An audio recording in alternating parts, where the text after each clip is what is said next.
মানে আগুন। দেখেন আপনি এখানে 100 টাকা আনলিমিটেড খাবার মধ্যে কি কি দিতেছে আরো দেখেন, লেবু আছে, শসা আছে, আচার আছে।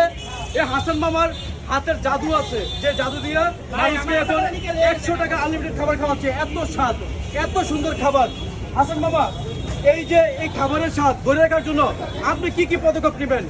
এটা বাবুর্চিকে আমি একটা কথা বলি, এই আমি মনে হয় যে 5 বছর 5-7 বছর এই যে ভাইরাল হয়েছি, আমার কাছে এরকম লাগে না যে ভাইরাল কিনা, কিন্তু এই 5-7 বছর পরে যদি 100 বছর আগের ব্যবস্থা যদি আসে, তারপরে হাতে গেছে দুর্বার। এর লেগে আমি প্রতি 1500-2000 লোকের খাবার পাকাই আমার ওই যে 8টা রেস্টুরেন্ট। ভালো আছে, তা এই যে আমার খাবারটা খাইয়ে আলহামদুলিল্লাহ। আচ্ছা একটা কথা বলি, এই যে ভাইকে একটা জিজ্ঞেস করেন যদি খাবার যদি বলে ভালো হয়নি টাকার এটা ভাই কেমন ভাই, খাবার কিরকম হয়েছে? ভাই খারাপ বললে কিন্তু অপশন আছে, টাকা দেওয়া লাগবে না। ভাই খাবার কিরকম হয়েছে? এটা কি বাসার খাবারের মতন লাগে?